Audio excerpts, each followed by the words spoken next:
Hey guys, welcome back. This is Anya and today I am going to teach you science chapter number first, nutrition and plants.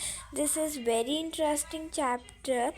So let's get started. मेरी थोड़ी सी गला बैठा हुआ है तो ये बहुत ही इंटरेस्टिंग चैप्टर है न्यूट्रिशन एंड प्लांट्स में। तो अपन इसके साथ स्टार्ट करते हैं।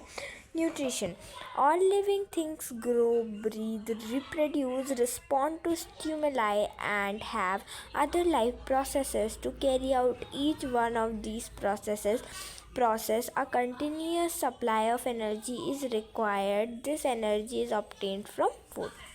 अब देखो, जितने भी लिविंग थिंग है वो ग्रो करते हैं, ब्रीथ करते हैं, रिप्रोड्यूस करते हैं, रिस्पॉन्ड टू स्टिमुलाई करते हैं ना, और भी बहुत सारे अलग अलग प्रोसेस करते हैं। अब इन सारी प्रोसेसेस को करने के लिए उनको एनर्जी की ज़रूरत पड़ती है, और ये एनर्जी उनको कहाँ से मिलती है? ये एनर्जी उनको फूड से मिलती है।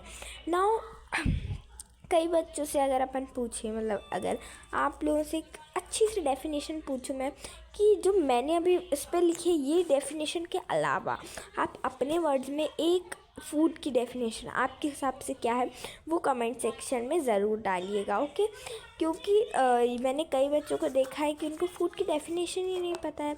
सो any nourishing substance which is taken in living body to maintain health and growth is called food. कोई भी नरिशिंग सब्सटेंस जो कि लिविंग बॉडी में लिया गया हो, क्या मेंटेन करने? Health and growth. हेल्थ है ना, स्वास्थ्य है ना, हेल्थ और ग्रोथ को मेंटेन करने के लिए उसे अपन फूड कहते हैं। नाउ न्यूट्रिएंट्स क्या होता है? This is not nutrition, it's nutrients, nourishing component that we get from food. Carbohydrates, proteins, fats, vitamins and minerals are called nutrients. Okay, so कोई भी न्यूट्रिशियस कंपोनेंट, नरिशिंग मतलब होता है न्यूट्रिशियस, तो कोई भी न्यूट्रिशियस कंपोनेंट जो कि अपन को फूड से मिले, जैसे कि कार्बोहाइड्रेट्स हो गए, प्रोटीन्स हो गए, फैट्स हो गए, वाइटामिन्स और मिनरल्स, इन्हें अपन न्यूट्रिएंट्स कहते हैं, ओके। ना फिर से अब अपन आ जाते हैं। The process through which food is taken into the body and the nutrients are absorbed and utilised is called nutrition. तो अब है न्यूट्रिशन की एक प्रोसेस जिसमें जो फूड है वो बॉडी में लिया गया हो और जो न्यूट्रिएंट है वो एब्जॉर्ब हुए हों और यूज़ किए गए हों, यूटिलाइज हुए हों उससे निकाल के, तो उसे अपन न्यूट्रिशन कहते हैं, ओके। दैट सॉरी, यहाँ पे देयर लिखना चाहिए था। There are two main modes of nutrition in plants. दो मेन मोड्स होते हैं न्यूट्रिशन के प्लांट्स में। कौन कौन से? एक ऑटोट्रॉफिक होता है, एक हेट्रोट्रॉफिक होता है ना। तो आज अपन इन्हीं के बारे में पढ़ने वाले हैं। ये एक प्लेट है, मतलब जिसमें पूरी न्यूट्रिशियस फूड है, okay.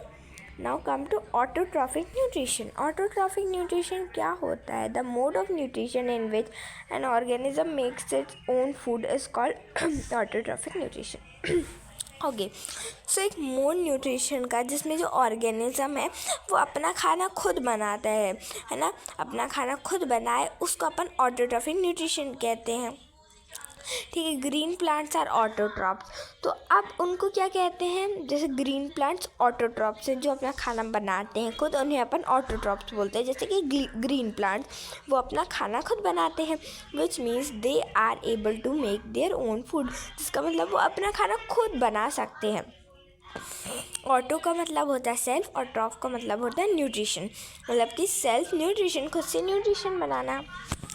Plants prepare their own food through the process called photosynthesis. तो प्लांट्स कैसे खाना बनाते हैं? एक प्रोसेस से अपन कितने छोटे से पढ़ते आ रहे हैं, फोटोसिंथेसिस। अब फोटोसिंथेसिस का मतलब क्या होता है? फोटो का मतलब होता है लाइट, सिंथेसिस का मतलब होता है to put together, light to put together. Now come to photosynthesis. सबसे पहले अपन एक एग्जाम्पल लेते हैं। जब भी अपन खाना कुक करते हैं, बिफोर वी स्टार्टिंग, सॉरी मेरा थोड़ा गला ख़राब है, before we start cooking food we may purchase ingredients from a local supermarket और a grocery store to carry out photosynthesis. Green plant need several ingredients too, which they obtain from their surrounding Plants absorb water and mineral from the soil, carbon dioxide from the air and light from the sun. Now, तो अपन एक example लेते हैं सबसे पहले कि जैसे if अपन को एक टी बनानी है, एक चाय बनानी है, चाय बनानी, उसके लिए अब अपन ऐसे तो कर नहीं सकते कि कुछ बिना किसी चीज़ के अपन बना लेंगे। अपन को उसके लिए कुछ सामान चाहिए, like we need tea leaves, water, है ना, मिल्क एंड और भी बहुत सारी चीज़ें, तो ये सब अपन को चाहिए। तो इसके लिए अपन सुपरमार्केट जाएंगे, वहाँ से ये सारा सामान लाएंगे, तभी अपना वो बन पाएगा, है ना। इसी तरह फोटोसिंथेसिस के लिए ग्रीन प्लांट्स को भी कुछ चीज़ों की ज़रूरत रहती है, जो कि वो अपने सराउंडिंग से उनको ईजीली मिल जाती हैं। लाइक वो अपने रूट से वाटर एब्जॉर्ब कर लेती हैं और मिनरल किसी सॉइल से, है ना। फिर कार्बन डाइऑक्साइड वो एयर से ले लेती है और लाइट वो सन से ले लेती हैं। Now photosynthesis is the process by विच, ये बहुत ही, सबसे पहले मैं बता दूँ, ये जो डेफिनेशन है आप अच्छे से बिल्कुल याद कर लीजिए। अगर आप एग्ज़ाम में डेफिनेशन लिख के आएंगे, आपके जितने मार्क्स का भी होगा, अगर क्वेश्चन 2 मार्क्स का है तो आपको 2 on 2 मिलेंगे, क्योंकि एक बिल्कुल परफेक्ट डेफिनेशन है। देख लीजिए, photosynthesis is the process by which green plant and some other organism make food from carbon dioxide and water using light, i.e. sunlight. Photosynthesis and plants take place with the help of green pigment chlorophyll, यहाँ पे spelling mistake है. During the process, plant give off oxygen that human and animal need to survive. Now, photosynthesis एक process है जिसमें जो green plant है कुछ और ऑर्गेनिज्म है जो कि अपना खाना बनाते, किससे, कार्बन डाइऑक्साइड से, वाटर से, लाइट से। लाइट कौन सी, सनलाइट से, ठीक है। फोटोसिंथेसिस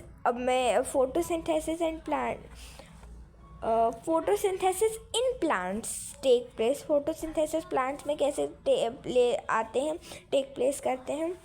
एक ग्रीन पिगमेंट रहता है जिसका नाम क्लोरोफिल रहता है, यहाँ पे स्पेलिंग मिस्टेक है, सॉरी फॉर इट। तो इस प्रोसेस में जो प्लांट है वो ऑक्सीजन देते हैं जिसकी ह्यूमन और एनिमल जिससे सरवाइव करते हैं। Okay, now raw material for photosynthesis. अब अपन को क्या क्या मटेरियल लगता है उसके बारे में भी अपन थोड़ा थोड़ा पढ़ लेंगे, जिसमें एग्ज़ाम में आएगा तो अपन को पता रहेगा, है ना। ये भी क्वेश्चन की तरह आ सकता है, राइट सम लाइन्स और write a paragraph on raw material for photosynthesis. Okay, so और मैंने जो अभी एक वो डाला था, कम्युनिटी पोस्ट डाली थी, उस पर मैंने पूछा था आपको किस किस चीज़ों पे चाहिए, बट अभी तक किसी ने कुछ भी नहीं बताया।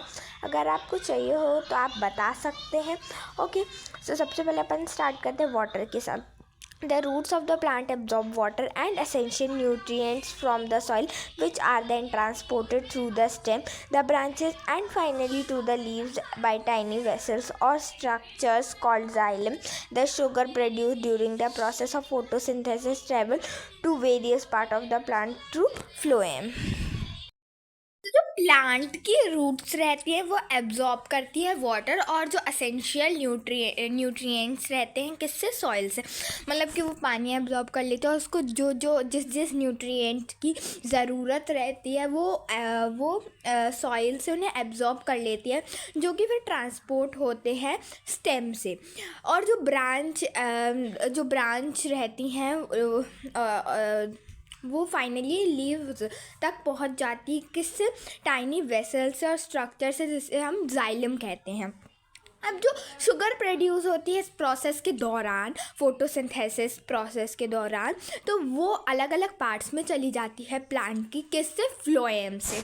Now chlorophyll, it is a green pigment present in the leaves and some other green parts of the plant in structures called chloroplast. Okay, so एक ग्रीन कलर का पिगमेंट है, everyone knows, we are starting from class 3rd कि ये एक green colour का pigment है जो कि प्रेजेंट रहता है लीव्स में और कुछ दूसरे ग्रीन पार्ट में प्लांट के, किस स्ट्रक्चर में, उस स्ट्रक्चर को अपन कहते हैं क्लोरोप्लास्ट।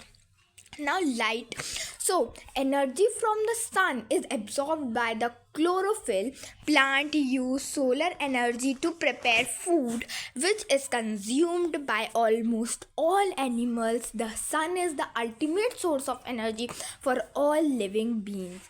सो जो एनर्जी है वो जो एनर्जी रहती है सन से, वो क्लोरोफिल क्या कर लेता है, एब्जॉर्ब कर लेता है। और प्लांट यही सोलर एनर्जी को यूज़ करते हैं फूड बनाने के लिए, जो कि लगभग पूरे एनिमल्स कंज्यूम करते हैं, ठीक है। और जो सन है वो एक अल्टीमेट एकमात्र सोर्स है एनर्जी का सारे लिविंग बींग्स के लिए। Now carbon dioxide, there are tiny pores present on the surface of the leaves called stomata. The pores allow carbon dioxide to enter and photosynthesis to take place. During the photosynthesis, oxygen is produced, which is released into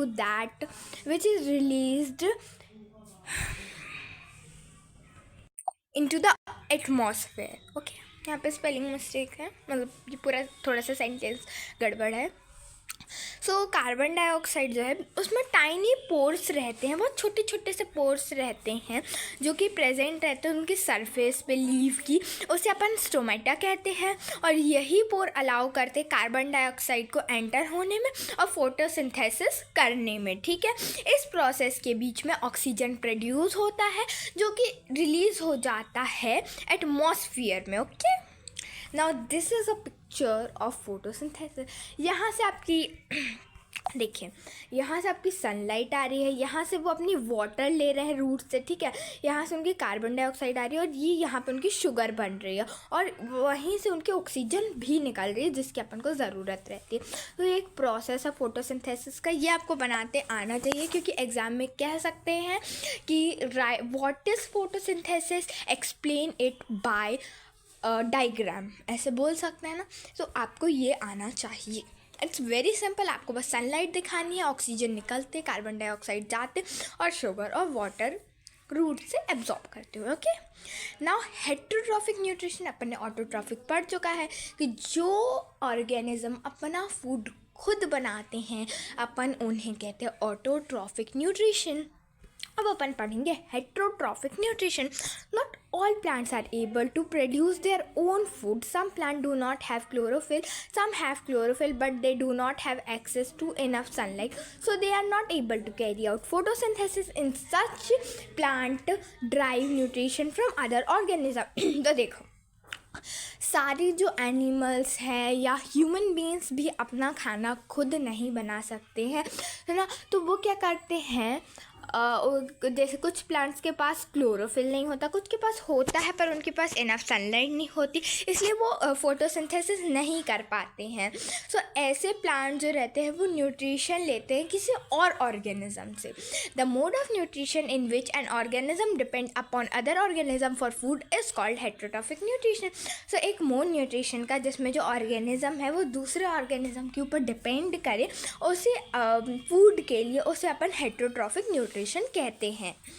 Now insectivorous plant, an insectivorous plant is the one which has specialized leaf to attract, trap and consume animals, mainly insect। तो insectivorous plant एकमात्र ऐसा plant है, मतलब एक plant है जिसके पास एक special leaves रहती हैं जो कि अट्रैक्ट करती हैं, ट्रैप करती हैं और कंज्यूम करती हैं एनिमल्स को, मेनली इंसेक्ट को, है ना। So such plant may have chlorophyll to produce carbohydrate but they cannot synthesize enough protein due to lack of nitrogen in the soil they grow, so they fulfill their requirement of protein by catching and digesting small insects। So ऐसे plant के पास chlorophyll तो होता है carbohydrate produce करने के लिए, पर वो उनके पास वो सिंथेसाइज नहीं कर पाते हैं प्रोटीन, किसकी लैक के कारण, नाइट्रोजन की लैक के कारण उनकी सॉइल में, है ना। वो ले नहीं पाते हैं इनफ प्रोटीन, क्योंकि किसके कारण, नाइट्रोजन की कमी के कारण सॉइल में। सो वो क्या करते हैं, वो अपनी रिक्वायरमेंट की प्रोटीन की रिक्वायरमेंट के लिए वो क्या करते हैं, कैच करते हैं और डाइजेस्ट करते हैं छोटे छोटे इंसेक्ट को। उसका एग्जांपल है pitcher plant and Venus fly trap. So this is pitcher plant, this is picture of pitcher plant. Okay, so now come to parasitic plants. So a parasitic plant is the one that fulfills some or all of its nutritional requirement from other living plant called the host. सो हाँ, parasitic plant वो होता है जो कि अपनी ज़रूरतों को, कुछ ज़रूरतों या सारी न्यूट्रिशनल मतलब जितनी भी उनको न्यूट्रिएंट्स की ज़रूरत रहती है वो दूसरे प्लांट से, दूसरे लिविंग प्लांट से ले लेते हैं, जिसको अपन होस्ट कहते हैं ना, क्या कहते हैं, होस्ट कहते हैं. This can come as a question also. Okay, so you might have been seen some yellow thin stem around some shrub and trees, those are cuscuta. So आपने कभी देखिए, और जब अपन कहीं पे जाते हैं तो आपने कभी कभी देखा होगा एक ट्री होता है, like let me tell you, जैसे ये एक ट्री है, ट्री के ऊपर आपने ऐसा येलो येलो सा देखा होगा स्टेम, जो कि उसमें मतलब ऐसे थिन सी रहती है, किसके ट्रीज़ या श्रब्स के अराउंड में, है ना, तो वो कस्क्यूटा रहती हैं. पैरासिटिक ये जो प्लांट है वो ज़्यादातर जानी जाती है इस नाम से, डोडर्स, है ना, इनका ये कॉमन नेम है. This plant does not make it's own food and drive nutrition from the plant on which it grows. तो ये जो है ना, अपना जो प्लांट, अपना जो खाना है ना, वो खुद नहीं बनाती है, वो न्यूट्रिशन लेती है किसी और प्लांट से जिसमें वो ग्रो करती है. मतलब उसकी जो वो रहती है, रूट्स रहती हैं, वो जो जिसके ऊपर वो ग्रो करती है उसके नीचे तक जाके पूरी न्यूट्रिशन ले लेती है ना. सो ये उसकी पिक्चर मैंने अभी आपको दिखा दी. Okay, now saprophytic plants. Plants that obtain their nutrition from dead or decaying organic matter are called saprophytic plants. Saprophytic plants do not have green leaves and they usually grow in shady areas like dense dark forests, so they cannot engage in photosynthesis. So plants जो कि obtain करते हैं अपने nutrition को, है ना, अपने nutrition को डेड या डिकेइंग मैटर से, मतलब कि जो ऐसे नहीं रहते डेड रहते हैं या डिके मतलब मैटर रहता है, ऑर्गेनिक मैटर, तो उनसे जो अपने न्यूट्रिशन को ले, उससे अपन सेप्रोफिटिक, ये प्लांट्स उनसे अपने न्यूट्रिशन को लेते हैं, तो उसको अपन कहते हैं सेप्रोफिटिक प्लांट. सेप्रोफिटिक प्लांट जो रहते हैं ना, उनके पास ग्रीन लीव्स नहीं रहते हैं. सो वो ज़्यादातर कहाँ ग्रो करते हैं, ऐसे डार्क एरिया पर, डेंस डार्क फॉरेस्ट में, जहाँ पे ज़्यादातर सनलाइट नहीं रहती है. सो इसी कारण वो एंगेज नहीं हो, इसलिए इसी कारण वो फोटोसिंथेसिस नहीं कर पाते हैं ना. उसके 2 एग्जाम्पल्स हैं, उसके बारे में मैंने थोड़ा थोड़ा दिया है. Coral roots are nearly leafless or mostly do not have chlorophyll. They get nutrition from dead organic matter or from the root of other plant with the help of certain fungi. So ये जो Koral root रहते हैं वो ज़्यादातर तो leafless रहते हैं, मतलब उनमें लीफ ही नहीं रहती है, और ज़्यादातर उनके पास क्लोरोफिल नहीं होता है, जो कि बहुत ही इम्पॉर्टेंट चीज़ है अपनी फोटोसिंथेसिस को करने के लिए ना, उनके पास नहीं रहता. तो वो जो अपने न्यूट्रिशन वो किसी भी डेड ऑर्गेनिक मैटर से ले लेता है, और किसी भी और फ्रॉम द रूट्स, मतलब किसी भी दूसरे प्लांट की रूट से ले लेता है. किसकी हेल्प से, किसी भी सर्टेन फंगी की हेल्प से. Indian pipe plant is white and does not contain any chlorophyll of most of its nutrition from a neighboring decaying plant matter. अब देखिए, जिनके पास क्लोरोफिल नहीं है तो वो ग्रीन नहीं रहेंगे, ऑब्वियस सी बात है ना.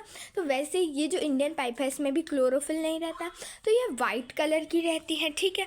और इसकी जो भी इसकी न्यूट्रिशन की रिक्वायरमेंट रहती है वो अपने बगल आजू बाजू की नेबरिंग जो डिकेइंग प्लांट मैटर रहता है उससे वो अपने न्यूट्रिशन ले लेती है. ये है एक इंडियन पाइप की पिक्चर, आप देख सकते हैं, ये पूरी वाइट है ना, और इसके आसपास जो भी डिकेइंग मैटर होगा वो उससे अपना क्या लेती है, पूरे न्यूट्रिशन ले लेते हैं. Now symbiotic plant. Symbiosis is a special kind of interaction between two or more organisms that live closely. Symbiotic organisms live together and share nutrition, shelter or other resources. अब सिम्बायोसिस एक special kind का interaction होता है 2 या 2 से ज़्यादा organism के बीच में, जो कि पास पास रहते हैं.